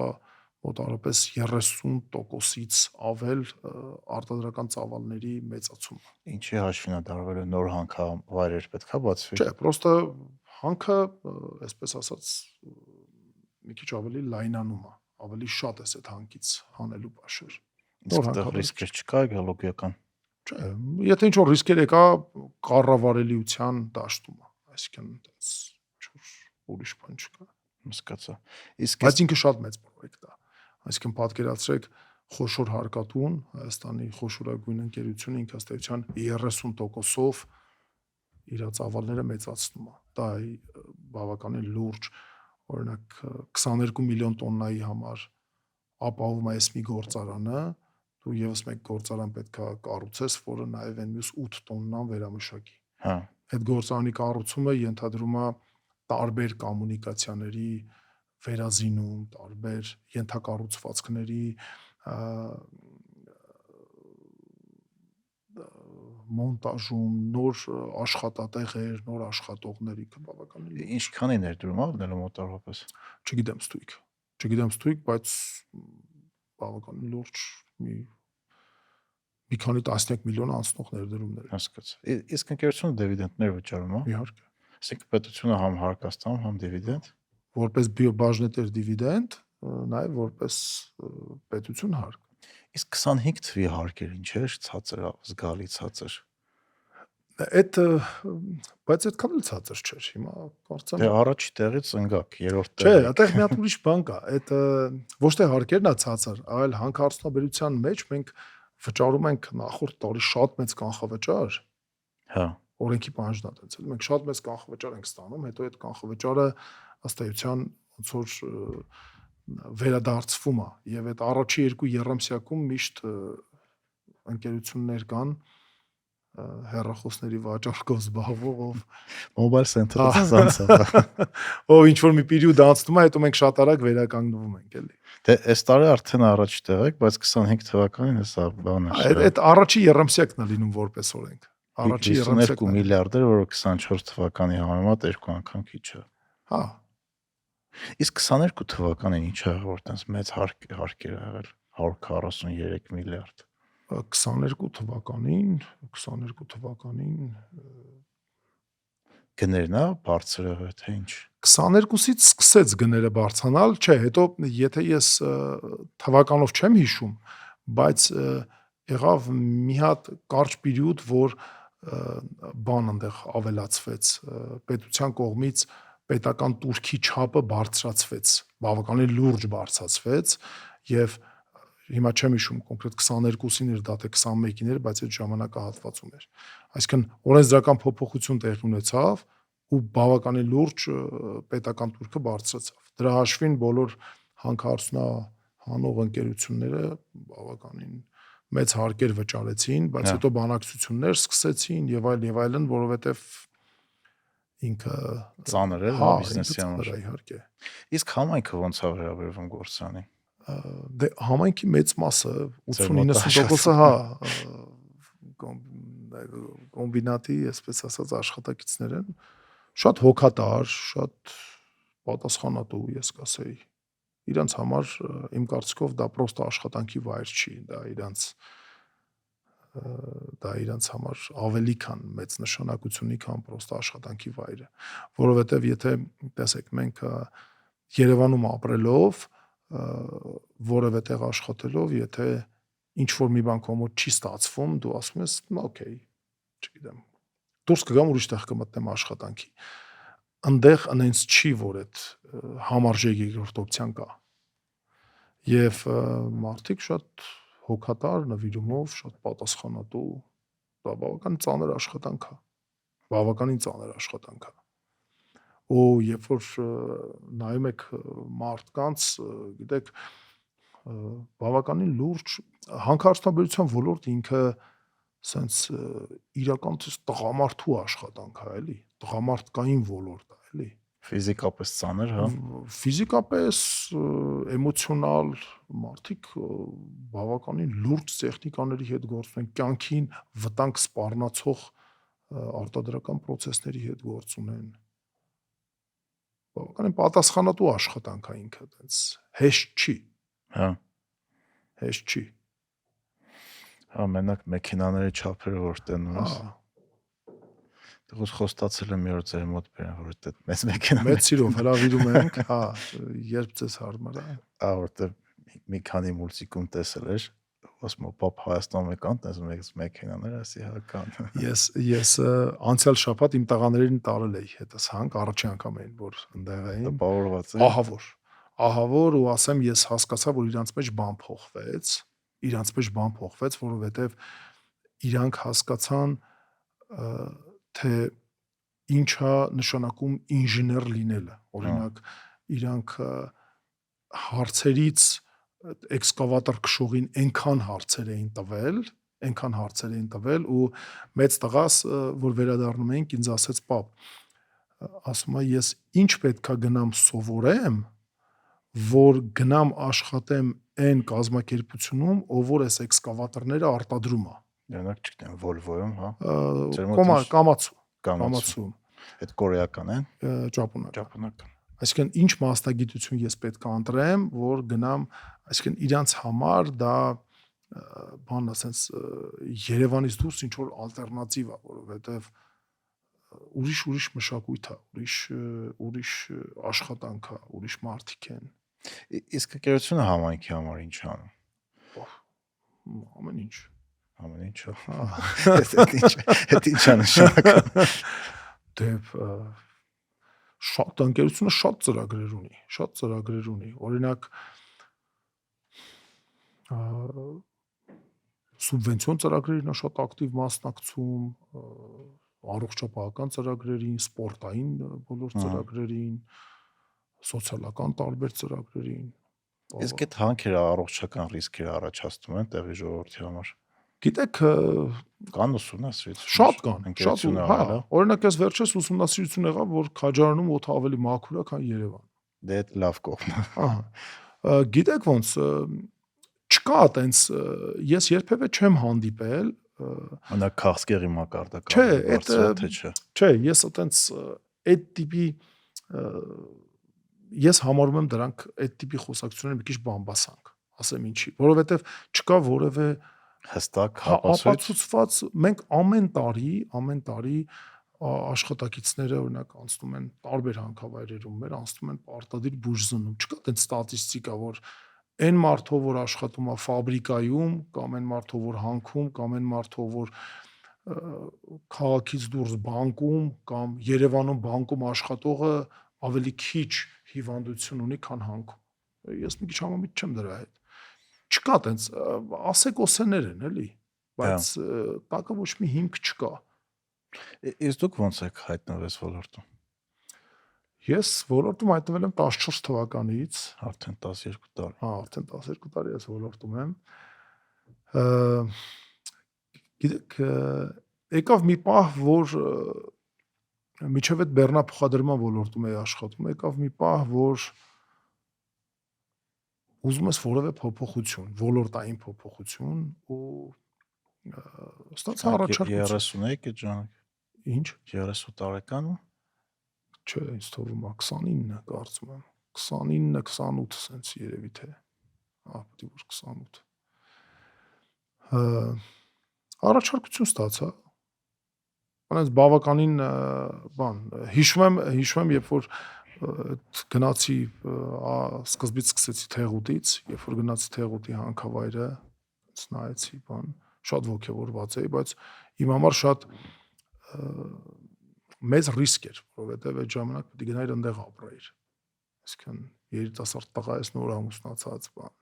Երևան, դու քո ոնց որ կյանքի ռիթմը ունես ու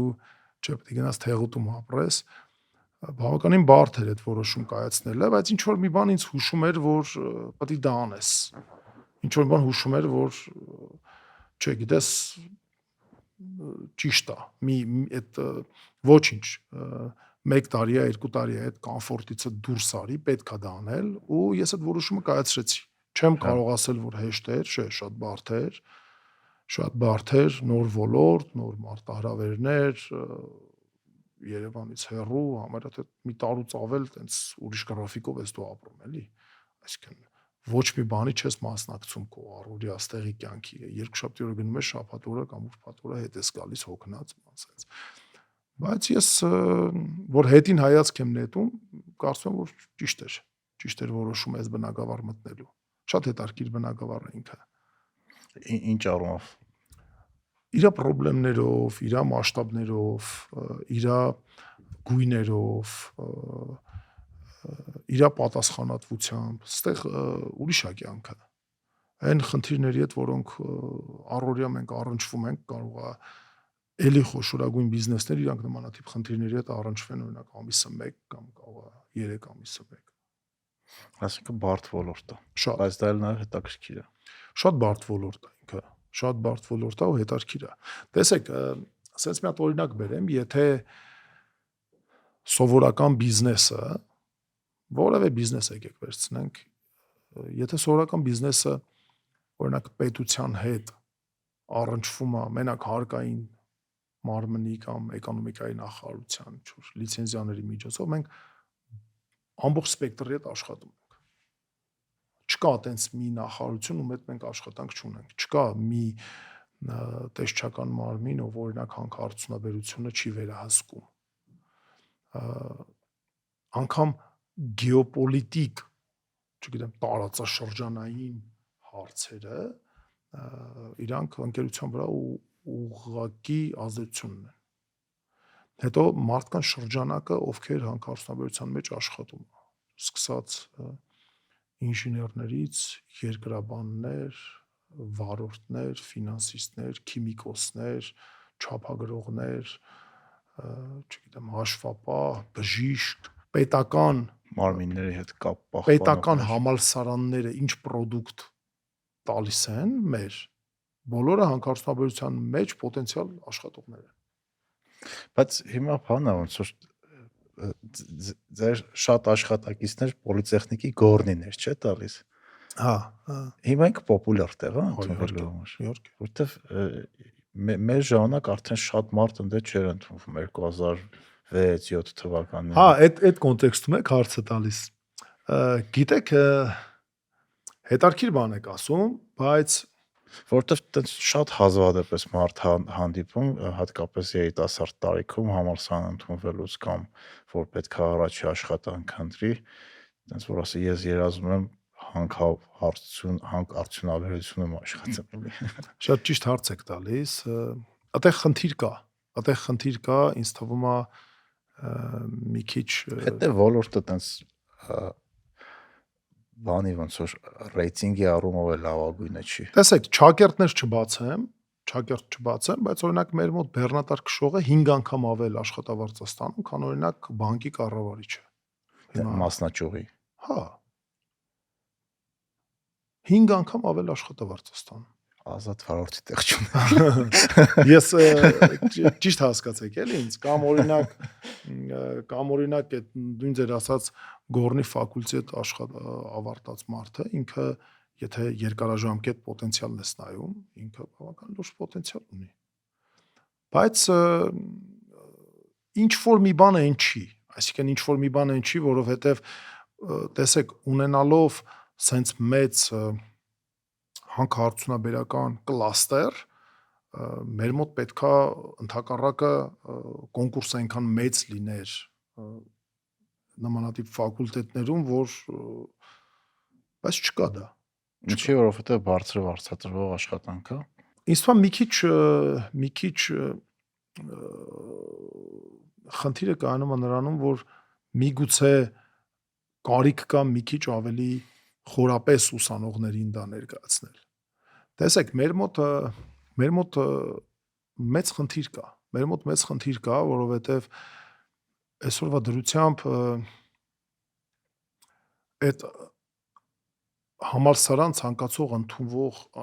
ընդունվել ցանկացող մարդկանց ճիշտ խորհուրդ տալու, ճիշտ կառավարման խնդիր ունենք մենք։ Մարդ օրինակ գնում է ընդունվում է տնտեսագիտական միջազգային հարաբերություններ, որպեսզի դառնա դեսպան։ Մյուսը գնում է ընդունվում է իրավաբանական, որպեսզի դառնա օրինակ դատավոր։ Այն մյուսը տնտեսագիտական,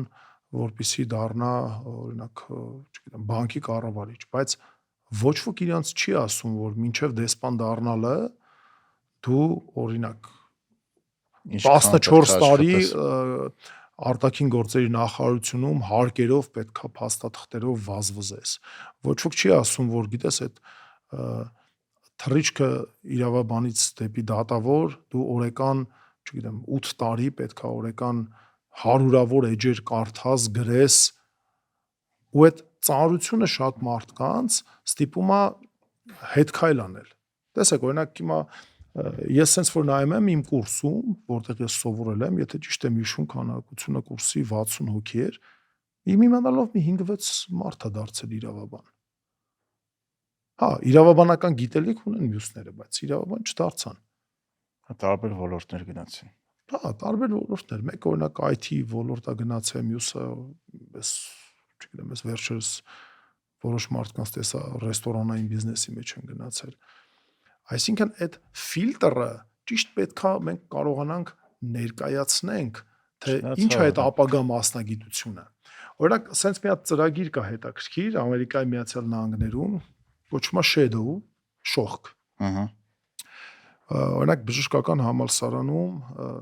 կան ծանր համարվող մասնագիտություններ, օրինակ նեյրոխիրուրգիայի, նեյրովիրաբուժության ֆակուլտետը, եւ երբ որ դու ուզում ես արդեն երկրորդ, երրորդ կուրս ես եւ դու որոշում ես կայացնում, որ դու գնում ես այդ ուղղությամբ եւ ամբողջությամբ այդտեղ պետությունը սուբսիդավորում է քո կրթությունը եւ այլն, պարտադիր պայման է, որպեսզի դու գործող որևէ վիրաբուժի հետ 2 շաբաթ ապրես իր ռիթմով։ Դա պարտադիր պետական ծրագիր է։ Շողքը դառնաս։ Եվ իմ ընկերներից մեկը, ով Ամերիկայի Միացյալ Նահանգներում սովորել է եւ արդյունքում ավարտել է դեղագործական ուղղությամբ, բայց սկզբում որոշել է, որ պետք է դառնա նեյրոխիրուրգ, ասում է մի շաբաթ չդիմացա ես իր հետ։ Ծանր է։ Ասում է մեծ տուն ուներ, ամեն ինչ ուներ, ասում է ես տեսա մեքենաները, իր ընտանիքը բան, ասում ես հասկացա, որ իր ապրելու որակը շատ բարձր է, ոգևորվեցի։ Բայց ասում է ես հետո հասկացա, որ օրինակ մի գիշերվա ընթացքում ինքը կարա 2 անգամ գնա հիվանդանոց։ Ես հասկացա, որ ինքը այնքան աշխատանքի մեջ տարված, որ ընտանիքի անդամների հետ տենց իրար հետ շատ սառն են։ Ես ասում եմ, ես չուզեցա իր կյանքով ապրել։ Եվ ես ասում եմ, հետ եկա փոխեցի իմ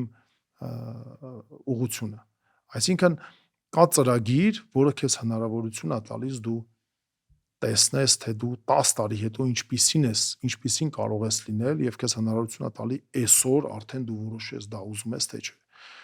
Օրինակ շատ մարդիկ, ովքեր ինձ ընկերներս կամ բարեկամներիցս մարդիկ կան, ովքեր իրենց երեխաների հետ 15-16 տարեկանն է գալիս, ասում են չենք կողնորոշվում, ինչ ուղղությամբ գնա։ Ասում եմ ձեռքը բռնեք, տարեք հնարավորություն տվեք այդ բոլոր ուղղություններում թող 2-3 օր ինքը նայի, թող տեսնի, թող հասկանա, թող տեսնի օրինակ, եթե ուզում է դառնա իրավաբան, թող տեսնի իրավաբանը որտեղ է նստում, ինչքան է աշխատում, ինչքան է կարդում, թող ինքը հասկանա, դա ինքը ուզում է թե չէ, ֆիլմերով կամ տենց տարբեր ինչ որ գովազդներով մասնագիտություն պետք չի ընտրել։ Թե տենց սաղ երեխեքը կդառնան բլոգեր։ Տեսեք, հետարքիր բան ասեմ, օրինակ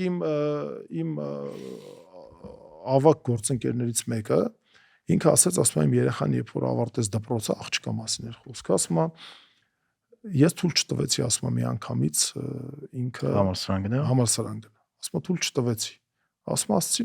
10 տարի սովորել ես, 10-12 տարի սովորել ես։ Մի տարի մի քիչ հանգստացի, մի հատ նայի, մի քիչ այդ տեմպից դուրս արի, էլի։ Այդ մեր մոտ բան է, չէ՞, որ համալսարանից դու մի անգամից չես ընդունվում, ուրեմն մի բան այնչի, հա, ընտանիքում մի բան այնչի։ Ասում եմ միջև այդ ուզում էր սովորել միջազգային հարաբերություններում։ Ասում է շատ այնց պրոբլեմատիկ էլի ինձ նայեցին, բա ինչի, լավ երեխան ոչ չընդունվի։ Մի տարի հետո այդ աղջիկը ընդունվել է ճարտարագիտական համալսարան որպես ճարտարապետ։ Ոսմա ինքը հետո հասկացավ, որ դա է Իրանը։ Այդ իմ քրոջ պատմությունն է, համալսարանը պետհամալսարանը ավարտեց ու հետո գնաց ճարտարապետական ընդունվեց, ու այդ ուղղությամբ ճիշտ էր։ Շարունակեց աշխատումը, շատ ուրախ է։ Հիմա նույնը հետ գանք էլի երկրաբանությանը, այսինքն պետքա ճիշտ հարցը մենեջ արվի, երբ որ ուսանողներին դու ճիշտ ներկայացնես, թե ինչա ինժեներիան, ինչա երկրաբանությունը, ինչ հնարավորություններ է տալիս, ինչ ռիսկեր է տալիս, ինչ ֆինանսական ապահովություն է տալիս, միգուցե պատկերը լրիվ փոխվի։ Բայց հիմա իմանալով, ինչքանով ես գիտեմ, բավականին լուրջ վերջի մի քանի տարիներում բավական լուրջ աշխատանք այդ ուղղությամբ տարվում է։ Որտեղ մեր մոտ անընդհատ ուղարկում են դպրոցներից, տարբեր ուսանողական խմբեր են գալիս, ինտերնշիփեր ունեք։ Հա, տարբեր ծրագրեր, տարբեր կրթական ֆորմատներով անում ենք ու ընկերությունը միշտ այդ առումով բաց է։ Իսկ ձեր կարծիքով երկիրը կարա առանց հանքարդյունաբերության։ Չէ։ Անհնար է, հա, ուտոպիա է, Բայց որ ինչի երկիր է, աշխարհն էլ չի կարա։ դե աշխարհ պարզը չի կարա, բայց երկրներ կան, ոնց որ կարողացել են այդ outsource անեն ավելի աղքատ երկրների։ Դե գիտեք ոնց, հիմա այդ ալտերնատիվան ես չեմ տեսնում։ Օրինակ, եթե մենք վերցնենք, թե ինչքան քանի ընդհանուր հանքարդյունաբերության սեկտորը այս պահի դրությամբ մի քանի անգամ ավելի մեծ հարկ է տալիս, քան օրինակ մենք խոսում ենք ԶՊՄԿ-ն ենք ասում առաջին հարկատուն է։ Հիմա պատկերացրեք ամբողջ հանքարդյունաբերության սեկտորը միացնես այդ պատկերացնում եք երկրորդ հարկատուի ու առաջի սեկտորի մեջ այդ գեփը ինչքան կլինի։ Մեծ կլինի, հա։ Մեծ կլինի, իհարկե մեծ կլինի։ Բայց մյուս կողմից օրինակ շատ են այդ խոսակցությունները, որ եթե մենք նայում ենք ովքեր են ամենամեծ հարկատուները, հիմնական հանքարդյունաբերությունն է,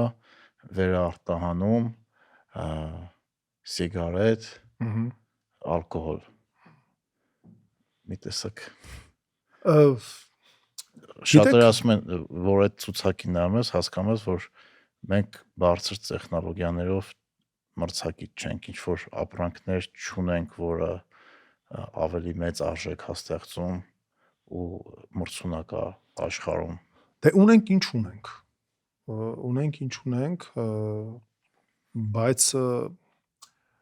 աստեղ ես մի քիչ օրինակ չեմ հասկանում ինչի ենք մենք վախենում հանքարդյունաբերությունից։ Մի քիչ իմ համար դա անհասկանալի է, որովհետև ախր առանց դրա ոնց լինի, բա լավ աշխարհը ոնց ստանա իրան անհրաժեշտ ենթադրենք մետաղները, քարերը։ Հիմա ձեր հեռախոսի մեջ ինչ հեռախոսա ձեր iPhone-ը ես նկատեցի։ Ուղիղ 15 գրամ ձեր iPhone-ի մեջ կա պղինձ եւ մոտավորապես 0.2-ից 0.5 գրամ կա մոլիբդեն, ոսկի չգիտեմ։ Հիմա ինչ որ մեկը դա պետք է արտադրի, չէ՞։ Հիմա եթե դու այդ հարստությունն ունես եւ դու դա չես ուզում օգտագործես, ենթադրենք ուզում ես թողես ապագա սերունդներին, բայց ստեղ էլ է հարց։ Իսկ դու ինչ գիտես, որ ապագայում այդ մետաղները տես պահանջված են լինելու, չգիտեմ 50 տարի հետո։ Չգիտենք, չէ՞։ Հիմա այս պահին աշխարհում ամենապահանջված մետաղներն է, օրինակ պղինձը կամ մոլիբդենը։ Ինչի դա չօգտագործել ի բարօրություն մեր երկրի։ Ինչի դրանից գեներացված գումարը ճիշտ ներդրումներ չանել մեր երկրի զարգացման վրա, ինչի։ Մի քիչ այդ հանքարդյունաբերությունից վախենալը ես մի քիչ չեմ հասկանում։ Հա, կան պրոյեկտներ, որոնք միգուցե մեծ ռիսկեր են պարունակում, շատ լավ։ Պետք չէ այդ պրոյեկտների հետևից գնալ, բայց օրինակ այն պրոյեկտները, որոնք գործող են, որոնք կան, ինչի՞ չէ։ Չէ, սովորաբար վախը գալիս է նրանից, որ սարեր, բնություն, այդ ամեն ինչը ոչնչացվում ու տեղը մի հատ մեծ փոչանվար է հետո մնում, եկամուտները ստանում են փոքր խումբ մարդիկ, հա, պետությունն էլ է բնականաբար ստանում իր հարկերը, բայց դա հարցը ոնց է կարողանում օգտագործել։ Գիտեք, ախր այտենց որ ասում ենք սարեր, բաներ, տպավորությունա որ երկրի կեսը, հա, փոքր տարածք չի, բայց այնց էլ չի էլի, որ sense նայում ես ծայրը չի երևում։ Տարածքը հանքա, հարստություն է, որը չգիտեմ, քո երկիրը ունի։ Հա։ Հիմա դա չօգտագործել ինչին է նման դա։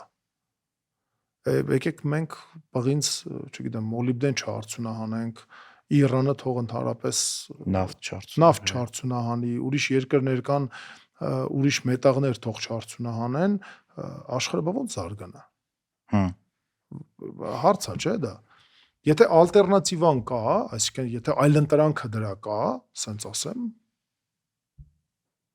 դե հələ դեռ չկա։ Չկա, բայց այս ոլորտին էլ անընդհատ sense բան ենք անում, որ չէ, բան,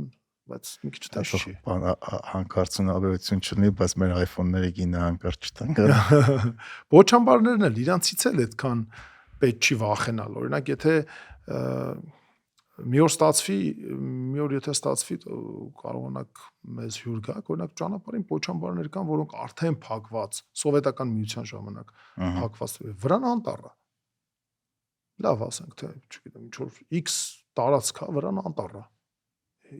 Բայց ինչքան ինքը օգուտ է տվել, չէ, բանին, Երկրին։ Իհարկե։ Բայց այս ամբողջ ոչ մենակ ֆինանսական, իր այդ ամբողջ պոտենցիալը, որ ինքը տալիս է։ Հա։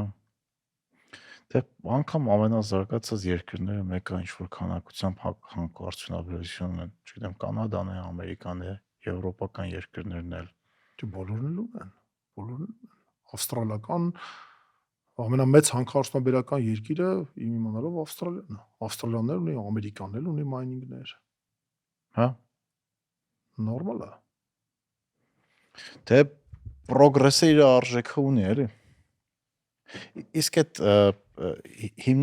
հիմա մետաղների հիմնական գնորդը Չինաստանն է, չէ՞։ Պղնձի, չէ, գնորդը եւ վերջնակետը տարբեր է, եկեք տարբերակենք, որովհետեւ գնորդները կարող են լինել տրեյդերները,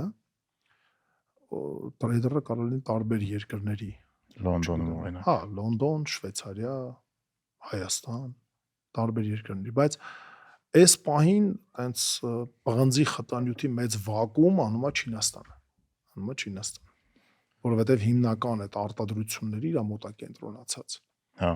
Օրինակ ոսկու եւ արծաթի համար Չինաստանը չի։ Այնտեղ օրինակ ավելի շատ Հնդկաստան, Դուբայ, Շվեյցարիա, տարբեր են շուկաները, էլի, բայց օրինակ կոնկրետ պղնձի համար Չինաստանն է, հա։ Հետաքրքիր է, չէ՞, ոնց է ժամանակի ընթացքում ինչ որ կլաստերներ ձևավորվել, որոնք պատմականորեն դարել են ինչ որ մի կոնկրետ մետաղի կենտրոն, օրինակ ոսկին Դուբայում։ Հա։ Դա նաև պայմանավորված է, տեսեք, դա նաև պայմանավորված է ոչ միայն իհարկե պայմանավորված է նաև իրանց արտադրությամբ, բայց նաև պայմանավորված է նրանով, թե այդ իմ ասած վերջնարդյունք ստանալու գործարանները որտեղ են։ Դե հիմնականում էս պատմությամբ Չինաստանում, չէ՞։ Դե հա։ Դե բայց դա էլ օրինակ ոնց որ միանշանակ հարց չի, օրինակ այսօր Ամերիկայում է, Եվրոպայում այդ խոսակցությունները կան ամենաբարձր մակարդակով, որ էկոլոգիական խնդիրներից վախենալու պատճառով մենք մեր ինդուստրիաները կոպիտ ասած ոչնչացրեցինք, տվեցինք Չինաստանին, ու այսօր դա եկել է այն աշճանի հասել, որ մենք Չինաստանից այնց կախման մեջ ենք, որ բայց տենց է։ հա, բայց տենց է։ Բայց իմ իմանալով բավականին ինդուստրիաներ, նամանավանդ եվրոպական երկրները ռևերս են անում։ Սկսել է փոխվել։ Հա։ Նո, ԱՄՆ-ում այդ տենդենսը սկսել է, Եվրոպան է սկսել։ Գերմանիայում օրինակ իրանք բավականին լուրջ հանքավայրեր կան, որոնք սկսել են էլի վերագործարկել։ Բայց դա Գերմանիայում ուրիշ խնդիր կա։ Էներգիայի պակաս ունեն իրանք շատ։ Որտեվ ատոմականները որոշել էին փակեն, որտեվ ռուսական գազ կար։ Չէ, ընդհանուր վերջի 4-5 տարում միանշանակ զգացվում է ամբողջ աշխարհում, որ արհեստականորեն ստանդարտները իջացնում են։ Ստանդարտները իջացնում են, որովհետև այդ ստանդարտների պահպանության համար խոշոր ընկերությունները միլիարդավոր դոլարներ են ծախսում եւ ստանդարտները իջացնում են, որպեսզի այս турբուլենս ժամանակաշրջանում ընկերությունները կարողանան գոյատևել։ Օրինակ հետաքրքիր ձեզ մի բան ասեմ, Հարվարդում ուսումնասիրում ենք ESG, Environment Social Governance, այդ մոտեցումները եւ ամերիկական խոշոր ընկերություններ, շատ խոշոր ընկերություններ, BlackRock, բան եւ այլ, արդեն սկսել են մի տեսակ ուրիշ ձև նայել ESG-ին։ ESG-ն է էկոլոգիական, հա, Environment Social Governance, այսինքն բնապահպանական,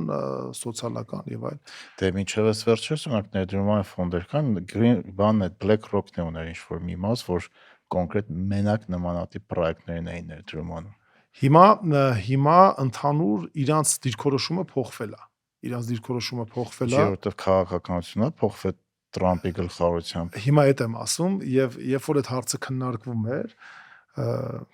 ու հիմնական դասախոսով զեկուցողներ թե ինչի է փոխվել, ես վերջում հարցրեցի, ասի, բայց ինչի, օրինակ, չէ որ այդ արժեքները ոնց որ ստեղից է եկել, հիմա հետ է գնում, ասում է միանշանակ կախված է բանից, տուրբուլենտ ժամանակաշրջանից, որովհետև հարյուրավոր միլիարդ դոլարներ ընկերությունները բնապահպանական ծրագրերի վրա գումարներ են ծախսում, իսկ այսօրվա աշխարհում տուրբուլենտ վիճակը արդեն տեն շռայլություն թույլ չի տալիս, ասում է, չէ, արի մի քիչ ստանդարտները իջացնեմ, այս տուրբուլենտ ժամանակահատվածը թող անցնի, եթե կուզես հետո էլի կվերադառնաս, բայց այդտեղ ուրիշ խնդիր կա։ Այստեղ խնդիր կա, որ օրինակ հա կարգավորող մարմինները ստանդարտները մի քիչ իջեցնում են աշխարհում, բայց մարդիկ, ովքեր խոշոր ընկերությունների բաժնետերեր են, իրանք պատրաստ չեն գնան այդ զիջման։ Դե որտեղ հանրային մեջ ճնշում է Հա, կարա լինի։ իրանք պատրաստ չեն, ինք ասում են, չի հետարքրում, պետությունը իջացնում է թե չէ։ Ես ներդրում կանեմ այն ընկերությունում, ով որ այդ ստանդարտներին տալիս է նախապատվություն։ Հետաքրքիր է։ Հա, բայց մյուս կողմից է ինչ-որ ոնց որ կրկնակի ստանդարտներ կա, Եվրոպայում դու ատոմական ես փափագում, բայց նույն արտադրանք ես գնում Չինաստանից, որտեղ այդ էներգիան ստանալու համար ածուխ են դեռ վառում։ Բայց այդ մի մոլորակ էլի, ինչ որ Եվրոպան տես լրիվ առանձնացված այդ խնդիրները մեկը գալի հասնում է բոլորին։ Դա ինձ թվում է մենք հիմա Պլյուս այդ green washing-ի գաղափարը, որ շատ կրկնակի երկակի ստանդարտները մենք ամեն օր ինձ թվում է դրա հետ տեսնում ենք, դա արդեն շատ թափանցիկ, շատ ակնհայտ է արդեն էլի։ Ամբողջ աշխարհը դրա մեջ է։ Դե հա։ Կապ չունի ինչ ոլորտում։ Այդ դա շատ հստակ ընդգծված է։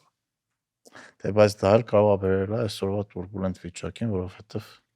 մի երկրին ինչ-որ մի բան կարելի է, մյուսին չի կարելի։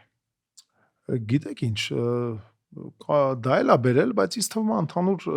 ինստիտուտները, մոդելները հնացել են արդեն։ Հնացել են, այսինքն այն պլատֆորմաները, որոնք որ վերջի 50-60 տարիներում մենք սովոր ենք եղել տեսնել, իրանք արդեն էլ ակտուալ չեն։ Օրինակ տեսեք, կա միավորված ազգերի կազմակերպություն, բայց օրինակ տեսեք վերջի 10 տարում աշխարհում ինչ կատարվեց։ Սկսած օրինակ մեր երկրի հետ կապված տարբեր հարցերից, կա առողջապահական միջազգային կազմակերպություն, բայց մի հատ հիշեք COVID-ի ժամանակ քաոսը, կա,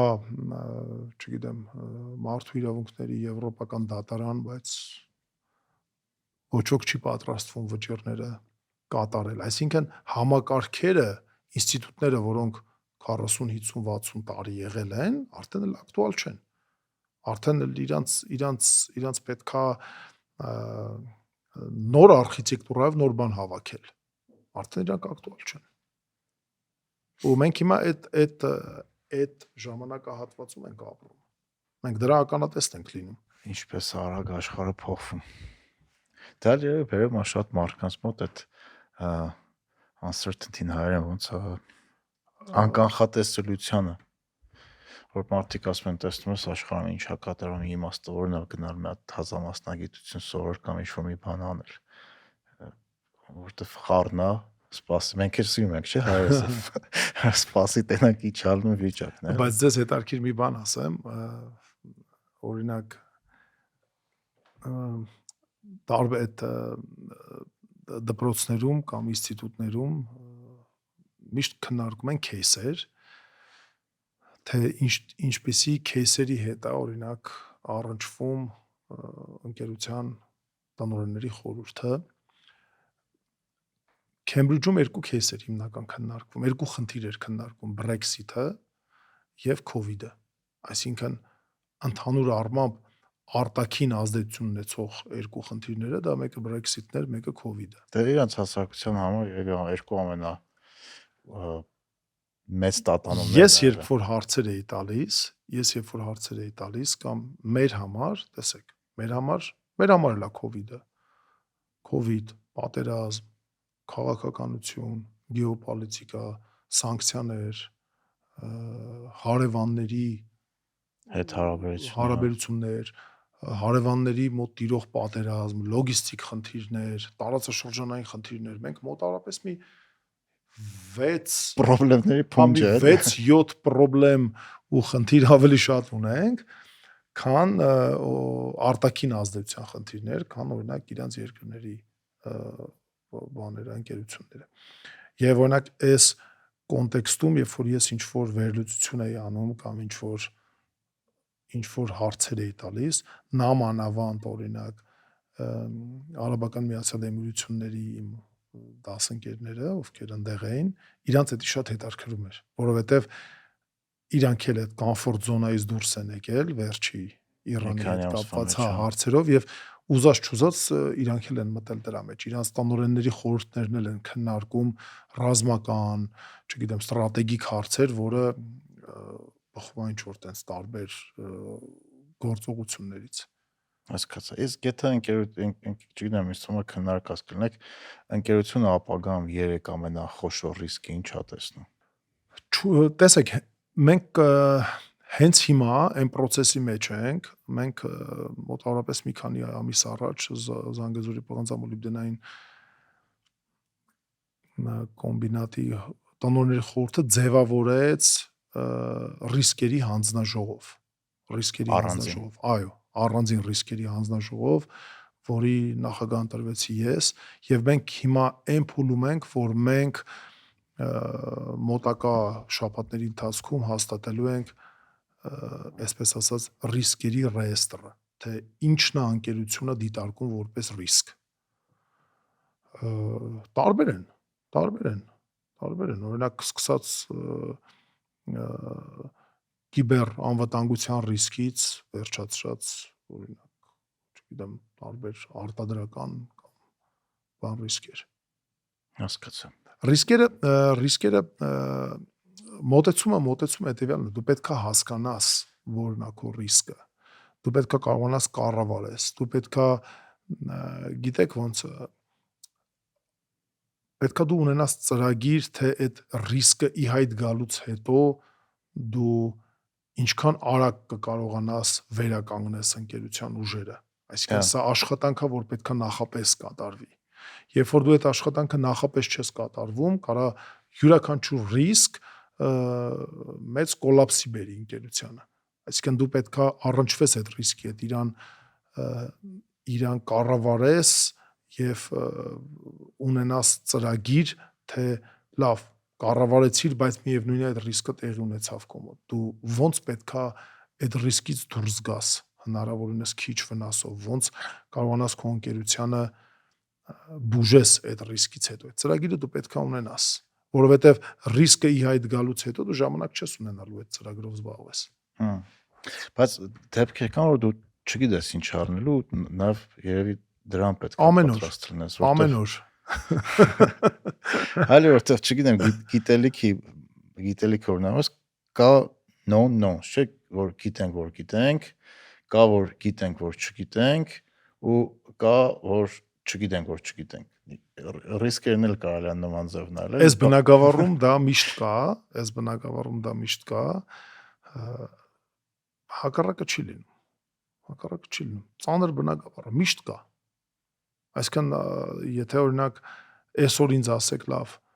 դու մոտավորապես գիտես վաղը առավոտյան ժամը 9:15 ինչ մեյլ ես ստանալու կամ ինչ զանգ ես ստանալու ինչ խնդրի մասին, ես կարող եմ 10 հնարավոր տարբերակներ քննարկեմ, բայց լրիվ ուրիշ բան է։ Ամեն օր նոր մարտահրավեր է, ամեն օր նոր խնդիր է, ամեն օր նոր լուծումներ պահանջող հարցեր։ Էսա բնագավառի ծանրությունը դրանով է գալիս։ Ձեզ ի՞նչն է ոգևորում։ Երևի արդեն այս տեմպին արդեն սովորել ենք երևի։ Այս տեմպին, անգլերեն երևի այդ բառը օգտագործեմ, այս pressure-ին արդեն սովորել ես։ Ճնշմանը։ Հա, այս ճնշմանը արդեն սովորել ես։ Եվ գիտեք, մեկ մի անգամ մի հատ եվրոպական կոնսուլտանտներ կային, ովքեր մեր հետ տենց աշխատանք էին տանում, ասեց օրինակ ոնց դուք ձեր թիմի աշխատանքի ինչի հետ կհամեմատեք, այդ բան մտքովս մի հատ համեմատություն եկավ, ասում ենք ոնց որ բան լինենք, Ֆորմուլա 1-ի այդ մրցաշարի մեքենաներ, այսինքն դուրս ես գալիս ճանապարհ ու 260-240 կմ/ժ անդադար դու քշում ես եւ երբ որ գալիս է ինչ որ մի հատ իրավիճակ, երբ որ դու 20-30 կմ/ժ-ի տակ ես գնում, դու նեղվում ես, քեզ պետք է այդ ադրենալինը, հա, ու ես արդեն զգում եմ, որ ուզած չուզած դա դարձել է քո կյանքի անբաժանելի մասը։ Այն որ մի քիչ շատ ես գնում հանգստանալու, մի երկու շաբաթից շատ ես մնում, զգում ես ինչ-որ բան քեզ պակասում է։ Շնորհակալություն ոդկասթը մինչև վերջ լսելու համար։ Այս մեկը ձեր համար է։ 1 տարի առաջ մենք ստեղծեցինք LLL համայնքը, որպես Rearrange-ի տրամաբանական շարունակություն։ Հասկացանք, որ օգտակար զրույցները չպետք է ավարտվեն այն ժամանակ, երբ ավարտվում է ոդկասթը։ Մենք ուզում ենք ոդկասթի թեմաները բերել քննարկման, քննարկումներն էլ իրական շփման ու կապերի ստեղծման։ Արդյունքում ծնվեց LLL-ը, կամ նույն ինքը Lifelong Learners-ը։ Հարթակ, որտեղ մենք ունենում ենք լայվ քննարկումներ Rearrange-ի հյուրերի հետ, գրքի քննարկումներ գրքասերների ակումբի շրջանակում, մաստեր կլասեր զանազան թեմաներով, 24/7 հասանելիությամբ գործնական դասընթացներ ֆինանսական գրագիտության, AI-ի եւ այլ արդիական թեմաներով։ Իսկ ամեն ամիս արշավելով ամրապնդում ենք կապը բնության հետ եւ իհարկե միմյանց։ Ոչ մի գուրուներ, ոչ մի կարճ ճանապարհ, LLL-ում պարզապես հետաքրքրասեր մարդիկ ենք, որոնք սովորում են իրարից ու իրար հետ սեփական փորձով քայլ առ քայլ։ Միացեք LLL.network։ Կսպասենք։